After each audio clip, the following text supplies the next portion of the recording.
Bueno, ya vamos a comenzar con la clase. Buenas noches, somos el equipo 5 y vamos a exponer acerca de toxicología médico-legal. El equipo está integrado por Vanessa, Anaí y por mí, que soy Michelle. Durante esta clase vamos a ver los objetivos de esta clase, la introducción, la definición de qué son los conceptos generales que tenemos que tener en cuenta para la toxicología médico-legal. También vamos a hablar un poco de historia, también sobre la clasificación toxicológica, también los métodos de exposición a tóxicos. También vamos a hablar un poco sobre toxicocinética, toxicodinamia, aspectos médico-legales y posteriormente vamos a concluir el tema. Vamos a revisar un caso clínico y su cuestionario correspondiente. Dentro de los objetivos de esta clase es indagar sobre algunos hechos históricos de importancia en la toxicología médico-legal, también definir qué es la toxicología médico-legal y también conocer los conceptos generales sobre este tema. Y por último, presentar los principales artículos del Código Penal y la Ley General de Salud que estén asociados a la toxicología. Ahora, como introducción, entendemos que la medicina legal y toxicología es un compendio de 3 cuerpos doctrinales que, aunque pudieran parecer conceptos pocos relacionados, tienen una vinculación directa. Iniciamos con la medicina forense, la cual estudia todo lo relacionado con aspectos potencialmente judiciales de la medicina, como pueden ser lesiones, agresiones e incluso la muerte, así como el estudio del cadáver. En segundo lugar, tenemos a la medicina legal, la cual estudia la legislación que afecta al ejercicio de la medicina, así como los conceptos principales del derecho del médico. Y el último bloque corresponde a la toxicología clínica, que tiene un componente más asistencial y clínico, en donde se revisarán las intoxicaciones más frecuentes, su repercusión, su diagnóstico y su tratamiento. Asimismo, se ve el abordaje práctico del paciente intoxicado. Y bueno, continuando con la definición, la toxicología médico-legal va a ser la rama que relaciona o se relaciona con los aspectos médico-legales, Esto pues de los efectos nocivos de las sustancias químicas que pues van a actuar en los seres humanos. Este tipo de toxicología médico-legal, como se los puse también abajo, no solamente incluye pues como tal estos efectos nocivos, sino que también va a incluir procedimientos químico-analíticos, como algo muy común o que se utiliza mucho son los exámenes tóxicos en orina, que pues van dirigidos a la detección y a la cuantificación de las sustancias tóxicas en los tejidos corporales, por lo que el laboratorio forense o como tal la toxicología forense va a adquirir una pues relevancia especial en este ámbito de los procedimientos químico-analíticos y por lo tanto se van a encargar de esta investigación. Y bueno, como ya nos comentaba mi compañera Anaí, además de la medicina forense, se van a involucrar en esta definición de la toxicología médico-legal 2 conceptos que son los que les pusimos en pantalla. La primera, del lado izquierdo, es la toxicología clásica. Tal cual va a detectar y va a valorar el tóxico en el organismo cuando se sospecha que hay un envenenamiento o una intoxicación, ya sea intencional o accidental. Y por otra parte vamos a tener los aspectos legales que vamos a ver al final de esta exposición, que va a ser todo lo que concierne a la relación causa y efecto, que también está muy relacionado con la toxicología forense o la medicina forense, esta causa-efecto entre la exposición de la sustancia tóxica y de los efectos que se ocasionan, principalmente como lo documentan mucho esta medicina forense, pues son aquellos casos de envenenamiento, los intentos de homicidio, de suicidio o la negligencia. Siguiente, por favor. Y bueno, en esta exposición también les incluimos algunos conceptos generales que son los que vemos en pantalla, y estos son de importancia porque además de que debemos de conocerlos, hay que diferenciar cada uno de ellos, y pues estos son muy importantes en el apartado tanto médico como legal. El primero que tenemos es el efecto tóxico, pero para empezar, ¿qué es un tóxico? Y nosotros lo vamos a conocer como las sustancias que son capaces de producir en un organismo o en un sistema lesiones ya sean estructurales o funcionales o incluso ambas, que llegan a provocar incluso la muerte. Entonces, con esto ya nosotros nos podemos dar una idea de lo que es el efecto tóxico y pues precisamente va a ser ese daño, cualquier daño de una sustancia sobre el cuerpo, la cual va a alterar la salud o el buen funcionamiento del organismo. En segundo lugar tenemos DL o dosis letal y DL o 50%, bueno, DL 50%, dosis letal 50%. Entonces, se mencionaba en algunas bibliografías o algunos autores que la dosis va a ser la clave para nosotros saber si la sustancia es un veneno o un antídoto. Y de ahí nosotros vamos a conocer precisamente esta definición, la dosis letal. Entonces, tal cual la dosis letal va a ser aquella dosis de un tóxico cuya administración va a causar la muerte. Y la dosis letal 50% es aquella dosis que causa la muerte al 50% de los individuos que la reciben. O en tercer lugar tenemos la MAC o la concentración máxima admisible. Esta es la concentración, pues y como lo dice, tope para que no haya ningún daño a la salud, y pues hay que tomar en cuenta mucho esta concentración porque no debe de ser rebasada. Siguiente, por favor. Después tenemos la ida o la ingesta diaria admisible, esto de cualquier sustancia, pero hasta cierto punto se relaciona mucho con los alimentos, que pues en un consumo en exceso puede ocasionar alteraciones orgánicas, como por ejemplo yodo-sodio, pero pues no solamente esto, también algunos fármacos que pues tengan que consumirse de manera crónica o por tiempos prolongados. Y bueno, se va a considerar una dosis segura nada más en el adulto que tenga pues un peso y una estatura promedio. Se menciona o las cifras que se manejan es únicamente esto, a nivel promedio como tal no se individualiza, y es además tomando en cuenta que el paciente esté saludable y cuánta o cuál es la cantidad que ingiere de cantidades. Todo esto va a ser promedio. Y por último vamos a tener la BUL o el valor umbral límite. Este va relacionado un poquito más con la ocupación de los pacientes y habla precisamente de las concentraciones a las que puede exponerse una persona a un tóxico durante 8 horas diarias, durante 5 días a la semana, que es lo que deberían de trabajar pues las personas.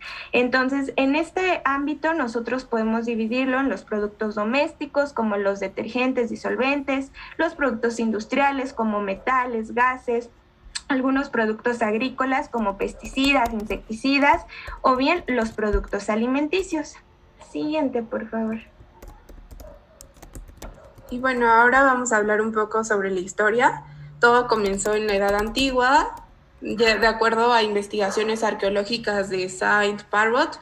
Él menciona que en la Edad Paleolítica los hombres utilizaban puntas de lanzas o incluso las flechas completas llenas de sustancias tóxicas que éstas las obtenían de plantas. Posterior a la Edad Antigua surge el Imperio Romano y aquí comienza a originarse los homicidios a causa de intoxicación por alimentos o bebidas. El caso más conocido es del emperador Nerón, el cual mataba a sus familiares con cianuro. Después, hasta 3500 a.C., el emperador Shennong, que es conocido como el padre de la medicina china, él tenía un jardín botánico con aproximadamente 365 plantas medicinales y con estas plantas él empezaba a comérselas, a probarlas para ver qué propiedades tóxicas y qué beneficios tenían esas plantas. Menciona la historia que este emperador murió a causa de una intoxicación por alguna planta de su jardín botánico. Ahora, en el siglo XVII a.C.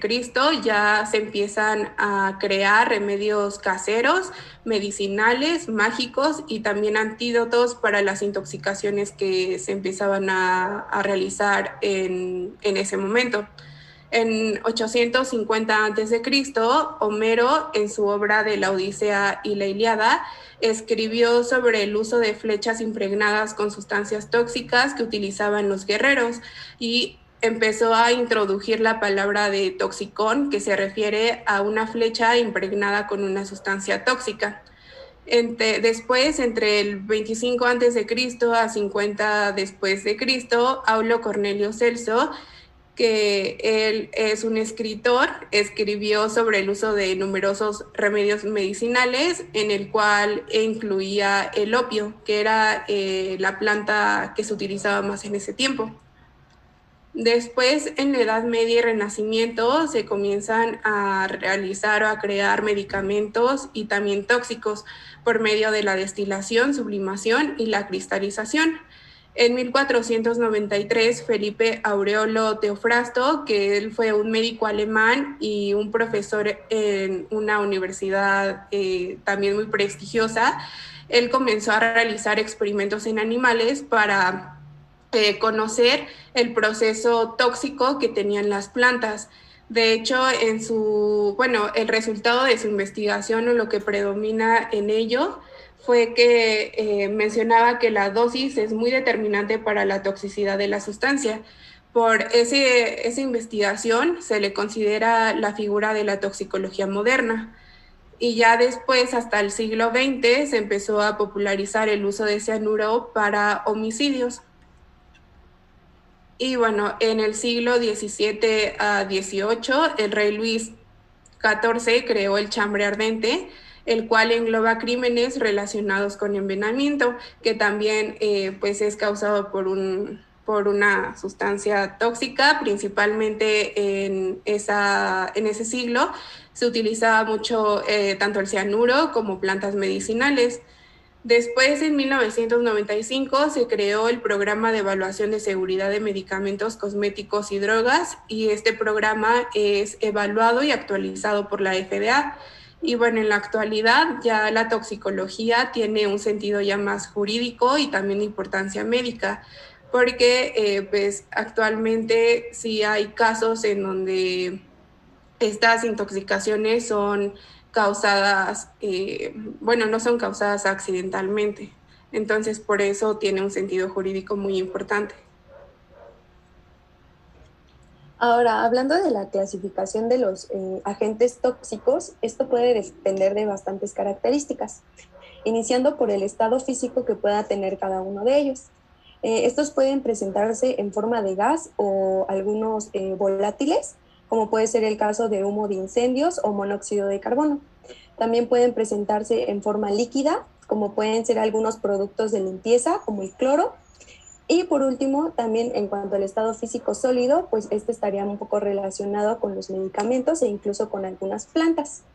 Por otro lado, también se puede dar una clasificación por medio de cuál órgano está siendo pues más afectado de acuerdo al órgano blanco.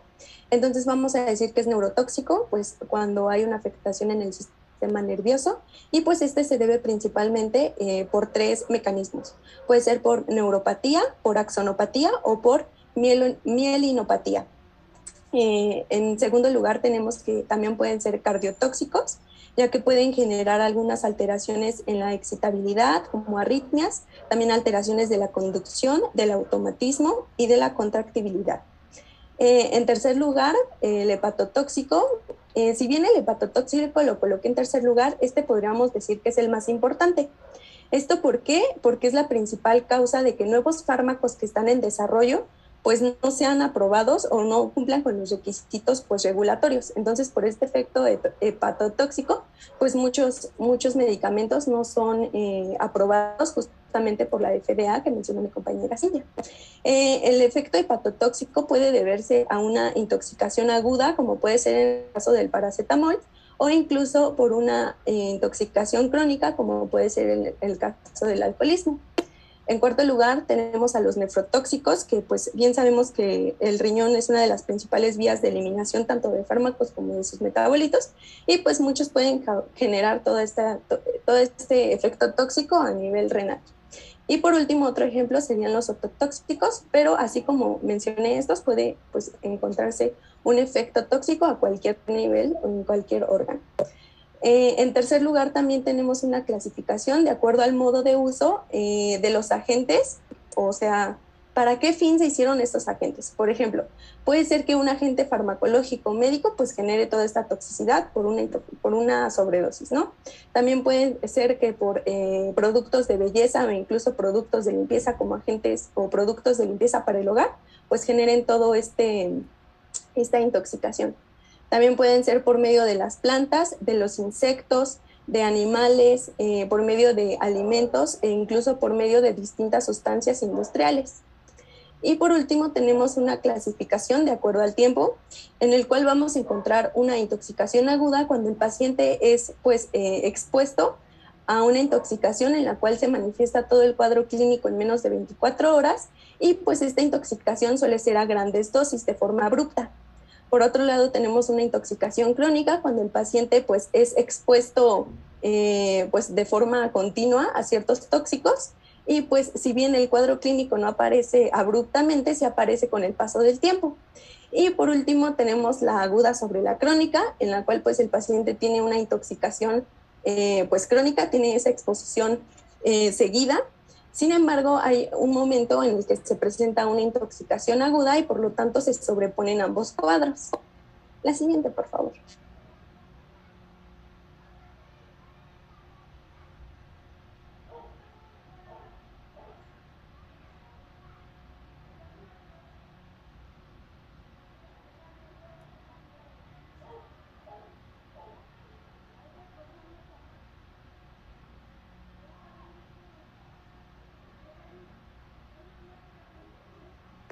Los dejé de escuchar. Sí, perdón, doctora, se apagó mi micrófono por accidente. Bueno, en cuanto a las vías de exposición, esta va a depender de acuerdo a cómo está siendo expuesto pues este agente tóxico en el paciente. Este también va a depender de acuerdo a las características físicas de cada uno de los agentes tóxicos y este puede entrar al sistema por diferentes vías. Puede ser por medio de la inhalación. Esto sería que el agente se encuentre en un estado gaseoso e incluso líquido atomizado o un sólido pulverizado. Puede ser de forma cutánea, en la cual la sustancia va a atravesar las distintas capas dérmicas y usualmente esta intoxicación cutánea se suele asociar a un efecto local.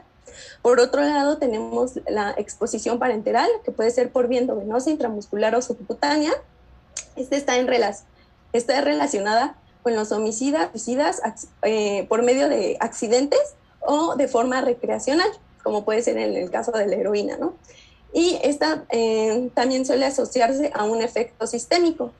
También puede ser intoxicaciones por medio de animales, ya sea por una mordedura o incluso por un piquete, por ingesta, que sería en el agente tóxico se encuentra en un estado pues ya sea líquido o estado sólido y pues ingiere la sustancia y por lo tanto pues hay una absorción en el tracto digestivo.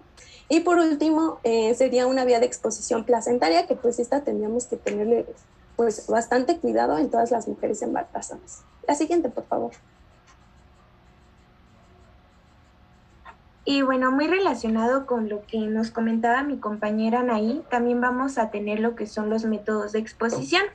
Vamos a iniciar con los accidentales. Este puede ser de tipo ambiental o profesional o bien también doméstico. En el caso del accidental ambiental, pues va a ser secundario principalmente a esos elementos industriales o contaminación de elementos esenciales. Aquí primordialmente pues gases o metales.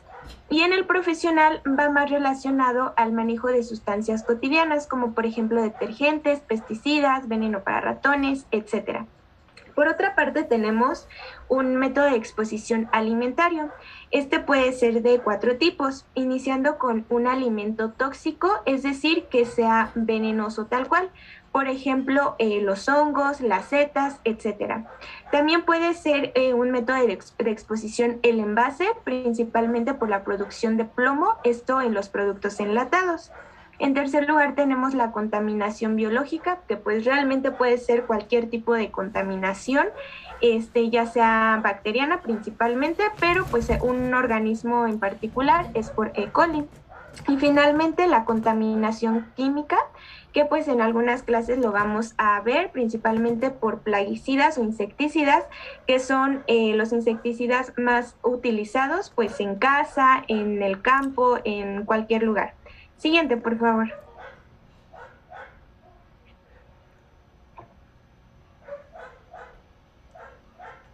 Bien, seguimos con unas muy comunes, que son las de tipo medicamentosas. Vamos a iniciar con las medicamentosas por error.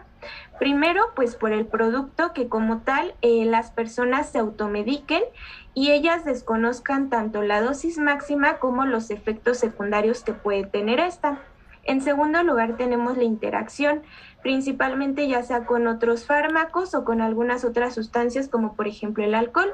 Aquí pues se va a ver afectada la actividad del fármaco, esto ya sea que haya una potencia pues mayor o esté disminuido o incluso llegue a provocar un efecto nuevo. En el caso del doméstico, esto más que nada va relacionado por un error o descuido del cuidador. Esto es demasiado común pues en las dosis de los pacientes geriátricos y pediátricos, que pues como se los mencionaba, son pues establecidos o pues son supervisados más bien por otra persona. En tercer lugar tenemos la dosis. Esto es cuando las personas pues tal cual leen la dosis de manera incorrecta, o bien cuando se les llega a olvidar si los pacientes ya se tomaron el medicamento o no y pues se la vuelven a tomar no solo 2 veces, sino hasta más veces. Y en tercer lugar, pues el tomar un medicamento inadecuado, es decir, pues que confundan los frascos, las pastillas, etcétera. Siguiente, por favor. Después tenemos la medicamentosa voluntaria. Este únicamente engloba 3, que es el suicidio, principalmente en los pacientes psiquiátricos. Y bueno, aquí ya nos mencionaba un poquito mi compañera Anaí, que pues podía ser endovenoso o pues por administración oral, etcétera. En el otro tenemos el homicidio, se mencionaba, como también ya lo habíamos visto un poquito en la historia, este es conocido como un método de homicidio demasiado común. Y finalmente la medicamentosa voluntaria por una farmacodependencia. Por otro lado tenemos la medicamentosa iatrogénica. Este es más que nada por también la automedicación por alguna razón que se desconozca totalmente o bien por un error de prescripción médica, es decir, que haya una dosis inadecuada, haya un mal diagnóstico y se esté tratando para otra enfermedad e incluso algo muy común, la mala letra del médico. Y bueno, finalmente aquí en este mismo apartado les voy a mencionar algunos otros métodos de exposición.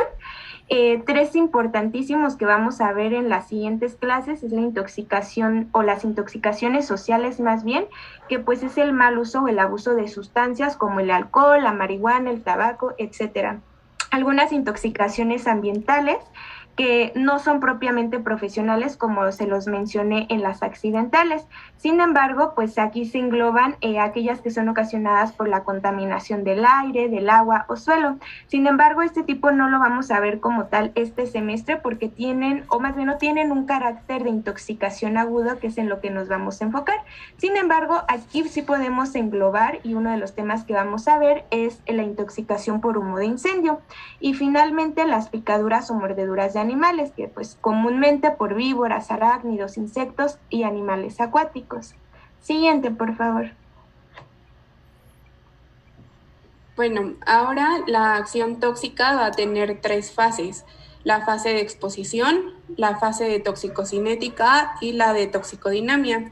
Básicamente la fase de exposición se refiere a cuando la sustancia tóxica va a entrar en contacto con el organismo y como ya lo habían mencionado mis compañeras, hay diversas vías de exposición. Puede ser por medio del aire, por agua contaminada, por alimentos contaminados, la tierra o incluso el consumo de productos químicos, por ejemplo, productos del hogar para la limpieza, productos que se utilicen para los automóviles, entre otros. Después, ya que entre en contacto con el organismo, va a comenzar la fase toxicocinética, en donde la sustancia tóxica se va a absorber, distribuir, biotransformar y eliminar. Y por último, se va a activar la fase de toxicodinamia, en donde va a interactuar esta sustancia tóxica con el receptor con la finalidad de realizar un efecto tóxico al organismo. Y bueno, les vamos a hablar un poco más a detalle sobre estas fases.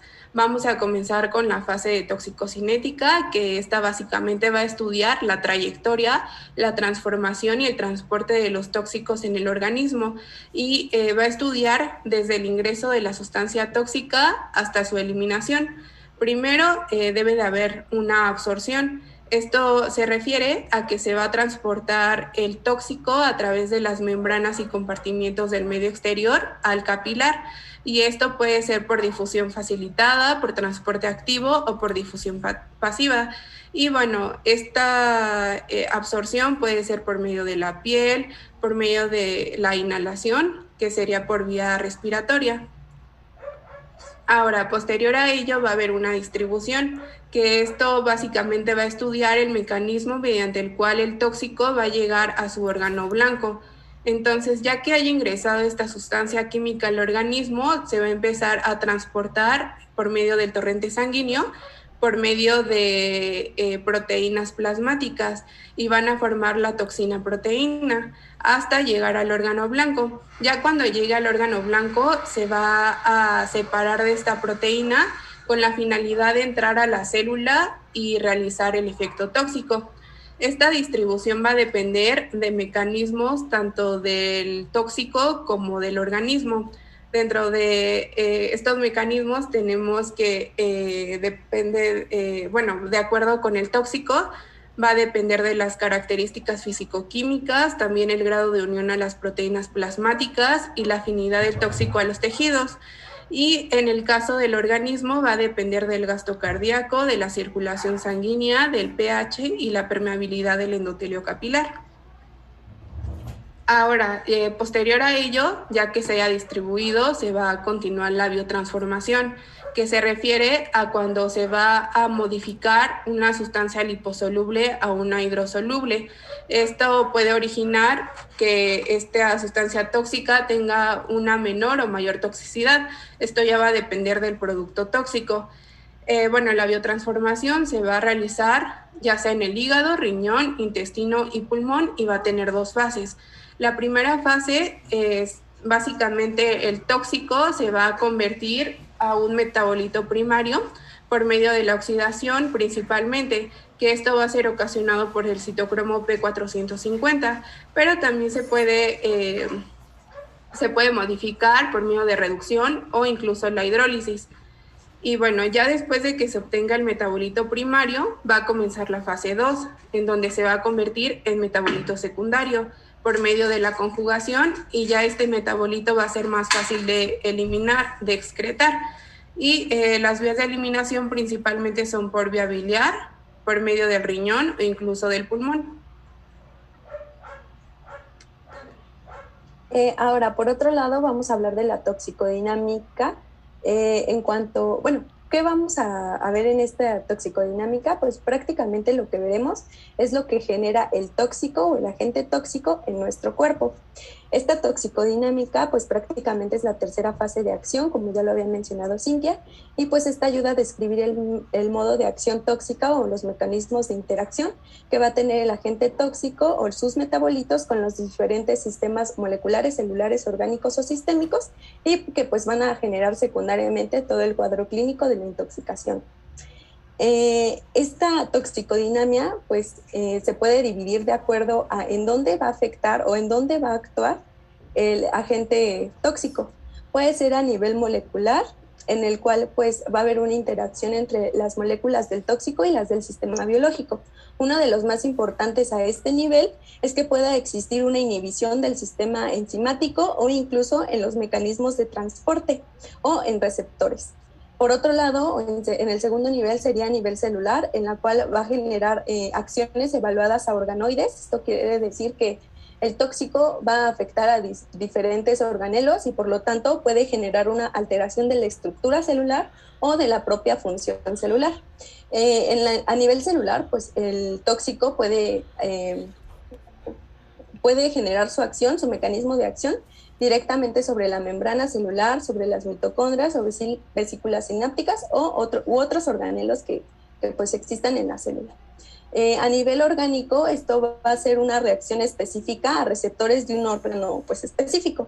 Esto ya lo habíamos mencionado en su clasificación, que puede ser hepatotóxico, nefrotóxico o neurotóxico, pero esto únicamente pues asociado a un órgano. Esto pues se contrasta con el nivel sistémico, en el cual pues la sustancia tóxica va a ser capaz de efectuar pues dicha toxicidad o dicho cuadro clínico, pero a nivel sistémico. Este puede ser muy característico en la intoxicación por metales, como puede ser por el plomo o por el cadmio. Y bueno, si bien esta toxicodinamia puede tener diferentes mecanismos de acción a diferentes niveles, esta puede ser debida a tres diferentes procesos. En primer lugar, puede ser debido a la estructura primaria del agente tóxico. En segundo lugar, puede ser una toxicidad mediada por los metabolitos que se generan a partir del tóxico. Y en tercer lugar, pueden ser por componentes intermediarios, como puede ser la formación de radicales libres. La siguiente, por favor. Y bueno, aquí tenemos una pequeña tabla en la cual pues hablábamos que cuando el mecanismo de acción es molecular, uno de los sistemas más afectados suelen ser la inhibición de los sistemas enzimáticos. Y pues justamente aquí tenemos ejemplos de algunos productos químicos que pueden tener pues esa inhibición enzimática. Sin embargo, todas estas intoxicaciones las vamos a ver más adelante durante la clase de intoxicaciones no farmacológicas, pero pues se lo pusimos para que lo tomaran en cuenta. La siguiente, por favor. Y bueno, también va a haber ciertos factores que modifiquen la toxicidad en cada individuo, es decir, pues va a haber personas o pacientes que sean más susceptibles y que la toxicidad sea más grave o más importante. Vamos a dividirlo en factores ambientales, intrínsecos e independientes. Dentro de los factores ambientales, pues tenemos la temperatura.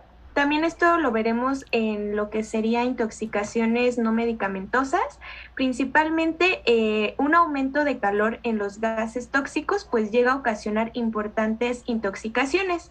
Y en segundo lugar también vamos a tener las combinaciones. Ahorita con el tema de la pandemia, se llegaron a reportar ciertos casos de intoxicaciones por una vía mucocutánea y respiratoria porque las personas pues mezclaban el cloro con algunos otros o algunas otras sustancias como amoníaco, agua caliente, vinagre, y pues esto hacía ya como tal una sustancia tóxica que pues predisponía a que los pacientes llegaran a tener lesiones. Dentro de los factores intrínsecos, pues tenemos el estado de salud. Esto ya lo veíamos en algunas diapositivas, dentro de que a las personas para saber una dosis que pues sea de manera letal o más importante en ellos, únicamente se va a tomar en cuenta que sea una persona de peso, de edad promedio, etcétera, y aquí incluye precisamente el estado de salud, donde un paciente que esté desnutrido pues va a tener una mayor pues predisposición a que haya una toxicidad más severa. En el caso del sexo, aquí la verdad es que es por igual, tanto mujeres y hombres, sin embargo, el método de exposición va a ser diferente. Por ejemplo, en mujeres, la intoxicación doméstica y las mucocutáneas van a ser más comunes, a diferencia de los hombres, que tiene un predominio por la exposición de metales y de gases. Por otra parte, también tenemos la edad. Esto pues puede ocurrir en cualquier persona, en cualquier etapa de la vida. Sin embargo, a los adultos mayores y también en edad pediátrica, pues la toxicidad llega a ser más severa.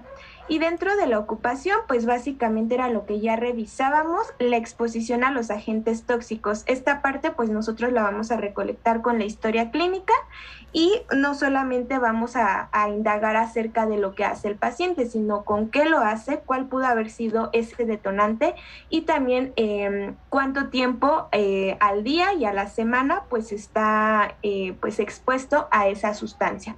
Y finalmente tenemos a los factores independientes, que era básicamente lo que hablábamos en los conceptos generales, la dosis, también la vía de administración, la vía de exposición y el tiempo de exposición de estas sustancias. Siguiente, por favor.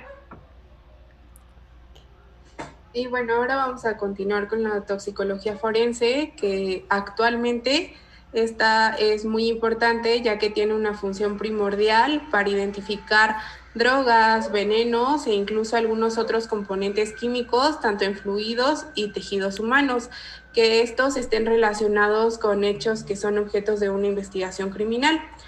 Entonces, primero, pues la historia clínica debe de tener como puntos importantes para orientarnos, bueno, para que el médico se oriente sobre qué tóxico probablemente esa persona estaba expuesta. Como lo mencionó Vane, pues se debe de recolectar la edad, el sexo, el peso, la ocupación, que es muy importante, también el lugar de residencia, los antecedentes personales no patológicos y patológicos. Posterior a ello, se debe de realizar una muestra con la finalidad de analizarla y saber si estuvo consumiendo alguna droga, si fue envenenado o si consumió algún producto químico. Estas muestras van a ser por medio del contenido gástrico, por la orina, sangre, hígado, bilis, el cerebro, riñones, el humor vítreo, pelo y uñas. Y bueno, como les mencionaba, estas muestras van a ser utilizadas para el análisis de alcohol y drogas, y este muestreo debe de tener características fundamentales como las que tenemos en pantalla. Tiene que ser adecuada, suficiente, que esto más adelante les voy a mostrar una tabla para saber cuánta cantidad se necesita de cada muestra para tener un resultado confiable. También la técnica debe ser adecuada, los contenedores deben de tener el etiquetado de la persona con sus datos personales, también el almacenaje y transporte deben de ser seguros. Y les quisimos colocar esta tablita en donde complementa lo que les mencioné sobre las muestras, sobre de dónde se debe de obtener la sangre. También, lo que se me olvidaba es que en el caso de alguna escena, si hay algún fluido como vómito o algún otro fluido, se debe de recolectar también para analizar esa muestra. Y bueno, esta es la tabla que les mencionaba, en donde viene la cantidad necesaria que se requiere para cada muestra para que sea confiable. En el caso de la sangre que se obtiene de la vía femoral o subclavia, tiene que ser de 10 a 20 mililitros. En el caso del contenido gástrico, mínimo debe de ser 50 mililitros, o si se puede, debe de obtenerse la cantidad total. En el caso de que se vayan a analizar los órganos, tiene que ser una cantidad de 50 gramos por cada órgano. En el caso de la bilis, tiene que ser la cantidad total que tiene. También en el caso del humor vítreo, tiene que ser la cantidad total que tiene. Y esta es más utilizada para la detección tanto de alcohol, cocaína y si el paciente tenía diabetes mellitus.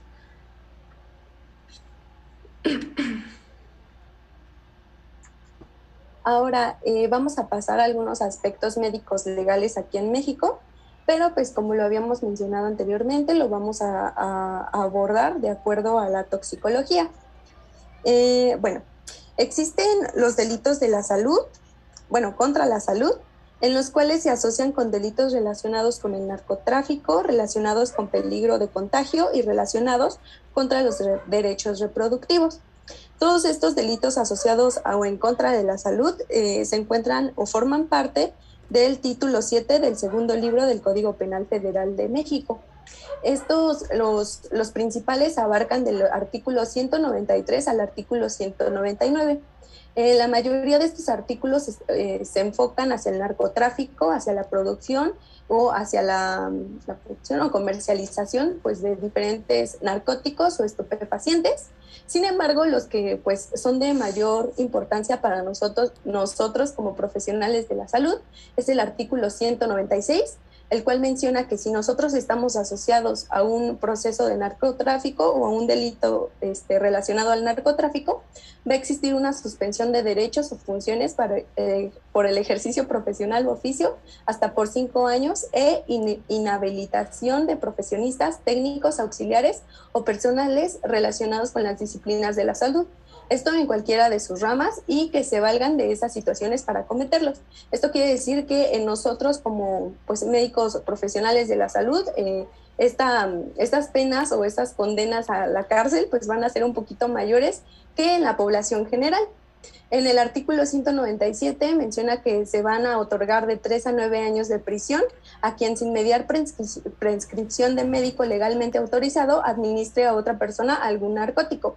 Esto está en relación a que se administre de forma pues no necesaria a un paciente o a una persona o a un individuo o facilitemos pues el acceso a diferentes narcóticos. Y bueno, ¿cómo vamos a saber cuáles son los narcóticos? ¿Le podría estar en la siguiente, por favor, Cintia? Los narcóticos o estupefacientes los declara la Ley General de la Salud, específicamente hablando del artículo 234. Entre estos se encuentra una lista de más de 80 pues, sustancias que son consideradas como estupefacientes, pero entre estos tenemos estos ejemplos como puede ser el cannabis, la cocaína, la codeína, el fentanil, heroína, morfina, oxicodona y opio. Sin embargo, si aquí puse algunos ejemplos, la lista es bastante larga y pues cuando vayan a ver la lista, que de hecho la pueden ver en el artículo 234 en el link que viene en la parte de abajo, que después lo van a poder checar cuando les pasemos las diapositivas, pues van a notar que es una lista en la cual existen bastantes agentes con los que nosotros podemos llegar a tener contacto clínico. En cuanto a la Ley General de Salud relacionada a la toxicología, en el artículo 236 menciona que la Secretaría de Salud es la única que fija requisitos que deberán satisfacerse y expedirá permisos especiales en caso de necesitar o de requerir la adquisición, el comercio o el traspaso de estos estupefacientes que pues dispone el artículo 234. Y en el artículo 238, pues solamente para fines de investigación científica, la Secretaría de Salud autorizará a los organismos o instituciones que ayudan presentando protocolo la adquisición de estupefacientes. Pero pues lo que debemos quedarnos con estos aspectos médicos legales es que pues prácticamente nosotros como profesionales de la salud y como tenemos pues hasta cierto punto una facilidad para adquirir ciertos estupefacientes, pues debemos tener en cuenta o tener un buen control sobre estos y no pues otorgarlos a cualquier paciente porque pues podemos llegar a la cárcel y las penas o las condenas a la cárcel pues son mayores en nosotros como profesionales de la salud que en otros individuos. La siguiente, por favor. Y bueno, por último, a manera de conclusión, sabemos que la toxicología entonces es esa disciplina que estudia los efectos adversos sobre el organismo causadas por sustancias exógenas, así como aquellos síntomas, mecanismos y el tratamiento de las intoxicaciones, ya sea por fármacos, venenos, drogas o cualquier otra sustancia. En consecuencia, aquí va a entrar la toxicología forense porque va a aplicar estas nociones en situaciones que asuman o pueden asumir importancia judicial para establecer un nexo causal entre la presencia de un tóxico u otra sustancia de interés toxicológico y como tal un daño a la salud o incluso la muerte de una persona. Aquí pues muchas sustancias tóxicas como tal no van a generar una lesión en específica o característica, de tal manera que si se sospecha de alguna reacción tóxica, la investigación visual pues no va a ser únicamente la necesaria, no va a ser suficiente para llegar a una conclusión de lo que pasó. Un toxicólogo forense debe considerar el contexto de la investigación, particularmente cualquier síntoma físico que se haya presentado y cualquier otro tipo de evidencia recolectada en las escenas del crimen, como ya nos comentaba mi compañera Cintia. En caso de que pues no sea una persona que esté muerta, pues sí se tienen que recolectar analítica donde nosotros podamos orientar pues qué ocurrió con el paciente o qué es o cuál es el tóxico que está en el organismo. Y bueno, dentro de esos evidencias que pues se pueden recolectar, pues son los medicamentos, polvos, residuos o algunas otras sustancias químicas disponibles. Esto va a tener un peso muy importante en esta parte médico-legal que nos comentaba mi compañera Anaí. Y bueno, con dicha información y con las muestras que ya se tengan de evidencia, el toxicólogo forense debe entonces determinar cuáles sustancias tóxicas están presentes en ellas, bajo qué concentraciones y cuáles serían los efectos de dichas sustancias en el organismo humano, ya sea pues que el paciente esté vivo y tenga esta reacción de intoxicación o bueno, que el paciente ya haya fallecido. Siguiente, por favor. Y bueno, aquí tenemos nuestra bibliografía y vamos a continuar con el caso clínico. ¿Le puedes dar la siguiente, por favor? vamos a tener dos pequeños casos clínicos. El primero es un paciente masculino de 14 años que acude a urgencias tras sufrir una caída desde su propia altura. Va a tener pérdida de conocimiento de segundos de duración y somnolencia posterior. También va a tener una sensación previa a esta pérdida de conocimiento de mareo y cefalea de intensidad moderada. Se encuentra afebril y sin antecedentes personales ni familiares de interés. A la exploración física va a presentar una bradipsiquia sin algún otro hallazgo neurológico y el resto de la exploración va a ser normal. Entonces, con lo que nos mencionaba ya un poquito mi compañera Cintia, nosotros podemos responder esta pregunta. ¿Qué estudios o pruebas se solicitarían a la llegada del paciente a urgencias? A, una analítica de sangre, incluir electrocardiograma y tóxicos en orina. B, una radiografía de cráneo, tomografía de cráneo. O C, no se van a solicitar estudios. Pueden prender su micrófono o ponerlo en el chat. Ok, ¿le puedes dar a la siguiente, por favor?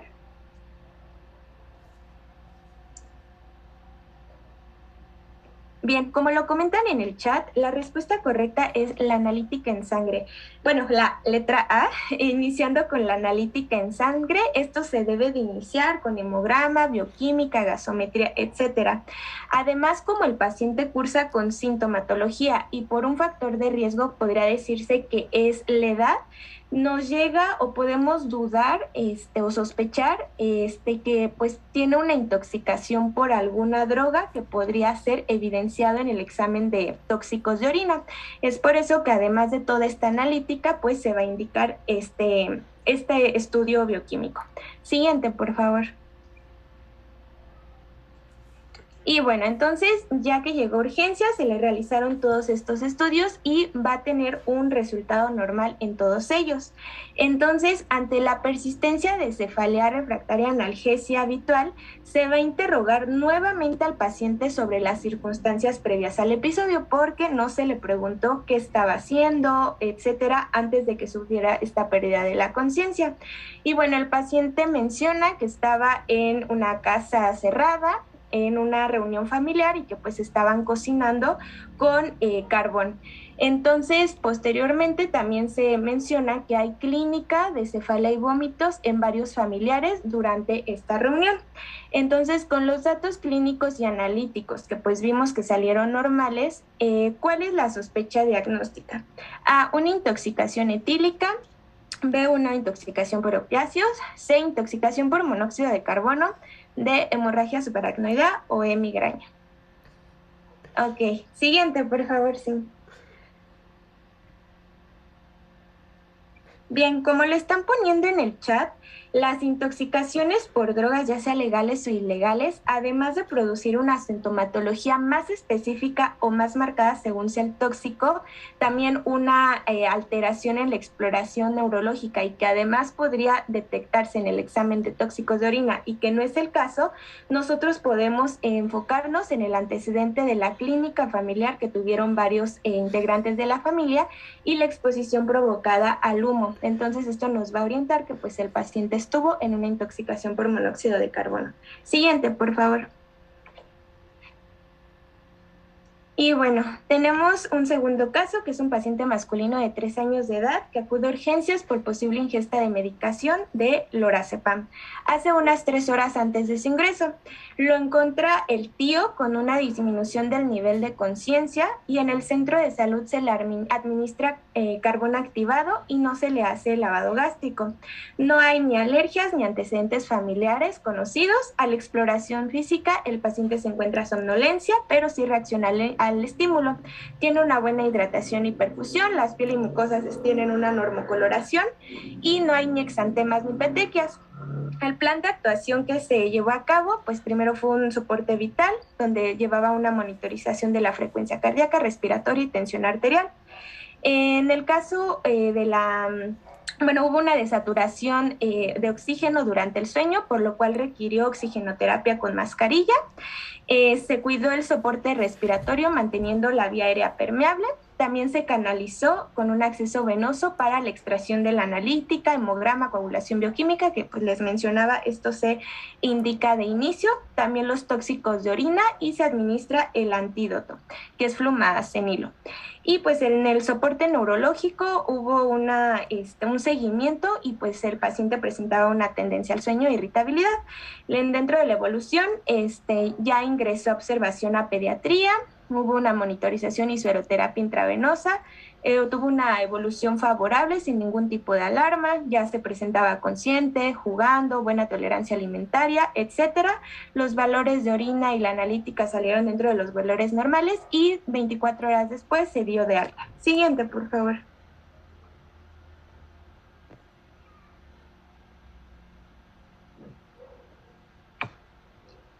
Y bueno, tenemos dos preguntas. La pregunta 1 es, ¿qué información de relevancia médico-legal faltaría interrogar?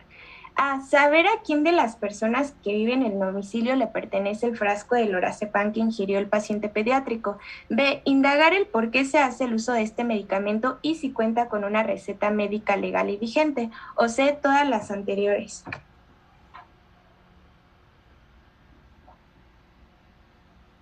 Ok, ¿le puedes dar a la siguiente, por favor? Como lo están poniendo en el chat, aquí, pues al ser una intoxicación en un paciente pediátrico, nosotros tenemos que indagar precisamente este apartado. Nosotros no sabemos si el paciente, o bueno, la persona que utiliza este medicamento realmente está diagnosticada con alguna patología que pues haga que tenga ese medicamento en casa. Y además, pues si cuenta o no con receta médica. Eso es muy importante o va a tener relevancia médico-legal para pues saber precisamente que todo esté dentro de los parámetros legales. Y bueno, entonces la madre fue diagnosticada con depresión hace 5 meses y está bajo tratamiento con lorazepam. Se corrobora la información con el médico tratante. ¿Qué tipo de intoxicación entonces presenta el paciente? A, medicamentosa voluntaria. B, medicamentosa por error. C, intento de homicidio. Muy bien. ¿Le puedes dar a la siguiente, por favor? Ok, como lo pusieron en el chat, la respuesta correcta es B, por medicamentosa por error. Aquí hay que tomar en cuenta que cuando se asista a un niño que se intoxica accidentalmente, como tal, no se va a proceder legalmente. Sin embargo, pues tenemos que hacer toda esta investigación de cómo ocurrieron los hechos y además se debe de aconsejar a los padres que aumenten las medidas de seguridad. Es decir, que pues no pongan los botes de medicamento al alcance de los niños, guardar en los productos en muebles cerrados, etcétera, que estén más vigilados y pues también educar sobre la prevención de intoxicación, principalmente en esta edad pediátrica, ya que los niños suelen pues llevarse todo a la boca y que la mayoría de estas intoxicaciones se pueden evitar hasta en un 90% con acciones preventivas sencillas. Y bueno, eso sería todo de nuestra parte. No sé si tengan alguna duda.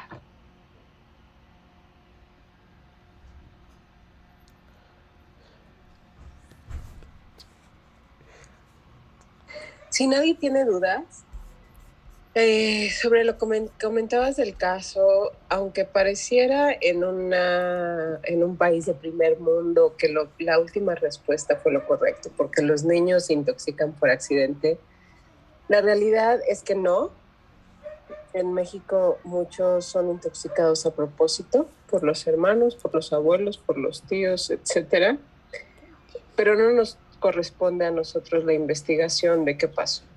Nosotros no ponemos si fue voluntario, si fue por error. Nosotros solo ponemos sobre ingesta de medicamentos con datos de intoxicación. No se meten en más. Ustedes, normalmente el MP que se levanta, lo tiene que levantar el médico que recibe al paciente. No es válido que 3 días después digan, ay, no tiene MP. Porque pasa y entonces se dan cuenta que en los expedientes nadie le hizo el MP. Llegó un intoxicado, una sobredosis, alguien con datos severos, normalmente no se les va, pero alguien con una sobreingesta con datos ligeros, con probabilidad de gravedad, normalmente no lo hacen y 3 días después que es una complicación, se hacen. Como, por ejemplo, los raticidas. Los warfarínicos son de los principales que hacen las complicaciones hasta 3 meses después, dependiendo de la dosis y del peso del niño. Entonces, toda ingesta extraña, los niños no la toman porque quisieron. Y entonces, cuando ustedes, a lo mejor no estamos acusando al padre de un homicidio, pero sí de descuido, porque un niño depende al 100% de un familiar, ya sea mamá, papá, hermanos, abuelos, si es que quedó huérfano, quien esté a cargo. El adulto responsable es el que va a tener la culpa de si hay una complicación, una secuela o hasta la muerte. Por eso es por lo que el MP, desde el médico que lo recibe, es el que lo debe de levantar. Siempre se levanta descriptivo, nunca acusando, ni siquiera se pone intento de suicidio, porque eso es acusar que está pasando algo así, y a lo mejor el adolescente sí se lo tomó accidental o en drogas lo tomó por probar, nunca sabemos, porque aparte normalmente al primer contacto no saben. ¿Tienen ustedes una lista de signos que ustedes verifican? De síntomas no, porque la mayoría llegan inconscientes, pero ustedes describen que trae datos de intoxicación, probablemente si es que son muy buenos, son toxicólogos, si tienen algún toxíndrome bien establecido, y si no, solo describen los signos que encuentran. La toxicología médico-legal en México, la verdad es que es poco comprobable, porque aparte no hay pruebas en todos los hospitales. El centro toxicológico en México está en La Raza y no gasta dinero en una intoxicación por cocaína. Y el privado, que son los papás, que bueno, están más preocupados por saber qué pasó a las y los hijos, porque muchas veces en fiestas los drogan y acaban violados, son los que se interesan más por saber si es que hay una intoxicación o no. Y el centro toxicológico más grande que tiene un hospital privado está en el Ángeles de Interlomas, y como tal es un centro toxicológico. Entonces, lo que sí es importante que quede bien establecido en esta clase es que los niños nunca se intoxican por accidente. Siempre o es porque lo intentó algún adulto que se lo dio, o es por descuido. Y el descuido en México, la desatención al menor, se persigue. ¿Por qué? Porque ese niño te va a llegar muerto por descuido más adelante. Entonces solo se describe que trae una sobreingesta. Si es que trae intoxicación o no, se describe y ya. Y en los adolescentes nunca se les pone intento suicida, se les pone, bueno, la verdad es que el término médico es intento de autólisis. Se me hace a mí raro el término, pero así se coloca. O algún síndrome depresivo ya diagnosticado y manejado, se le pone a la par de la certificación del MP. Muchas veces llevan 6, 7, 8, 10 intentos suicidas, y la verdad es que son como tal intentos suicidas, pero al ser adolescentes sigue siendo culpa del mal manejo y de la poca vigilancia de los padres. Entonces, cuando hablan de maltrato, hay un apartado que se llama maltrato por falta de atención al menor. Es por eso que los MPs en una edad pediátrica nunca se culpa a nadie, pero siempre se levanta por caídas que lleguen a causar alguna secuela, un TCE importante de 1 metro de la escalera, todo aquello que es trauma, se levanta MP, todo aquello que es ingesta, se levanta MP, y igual si fuera cloro, si fuera algún raticida, que aunque ustedes digan, es que lo puse para la rata, no importa, aunque haya sido aparentemente un accidente y ustedes lo crean así, cualquier arma blanca que llegue, y a un niño difícilmente les va a decir es que me drogué, ¿verdad? Pero hay veces que también dejan algunas drogas de consumo los hermanos y luego se las comen los niños. Entonces, sí hay que ser muy cuidadoso, pero siempre reportarlo y dejarlo bien establecido para que ya si lo liberan, si no lo liberan, si el MP cree que es accidente, eso ya es cuestión de los abogados. Ustedes solo levantan descriptivo, ¿ok? Sí, doctora. Sí, ¿Alguna doctora. duda que tengan ahorita? No, doctora, gracias. Bueno, entonces nos vemos mañana. ¿A qué hora queda mañana? A las 4 dijimos. ¿Sí? Sí, bueno, es que lo olvidé. A las 4 me conecto entonces para la clase de mañana. Sale, vale, doctora. Gracias, hasta luego. Que descanse.